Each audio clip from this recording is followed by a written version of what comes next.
Сайн байцгаана уу Dream Korea TV-ийн Dream байна. Сайн байцгаана уу Dream Girl бай. Тэгэхээр та ер нь баярлалж талархах тохиол хэлдэг үү? Ер нь бол зөндөө дээ штэ. Тэгээ бас түүнээс гадна хүмүүсээс баярлаа гэдэг үг сонсох айгүй гоё гэдэг те. Тэгэхээр бас ер нь хоолны газар орчход эсвэл бас дэлгүүрээс юм бодлож авчгаад гарахтаа баярлаа гэж хэлдэг шүү дээ.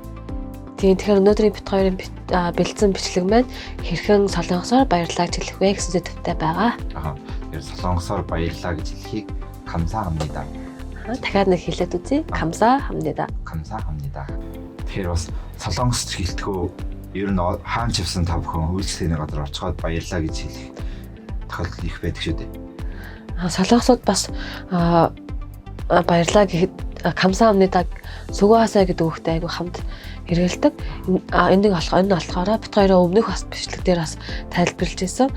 Энэ нь болохоор монголоор хичээгэр гэсэн утгатай 수고하세요. Ер нь бас таксинаас буухтаа бас 감사합니다 수고하세요 гэж хэлдэг шүү дээ. Тэгэхээр бас хааж явсан хэрэглэж болох солонгосуудын хамгийн их хэрэглэгддэг үгнүүд нэг. Тэгээд мөн хэрэг өөрөөсөө нас доогуур тушаал доогуур тэгээ ойр татныхаа хүнд баярлаа гэж хэлж байгаа бол кумава гэж хэлж болно.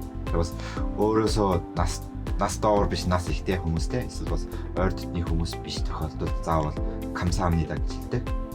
Тэгэхээр өнөөдрийн бит хоёрын бичсэн бичлэг маань та бүхэн таалагдсан гэж найдаж байна. Тэгэхээр өнөөдөр сурсан үгээ та бүхэн өдөр тутамдаа өргөн хэрэглээрэй. Тэгэхээр дараагийнхаа уулзцай баяртай. Баяртай.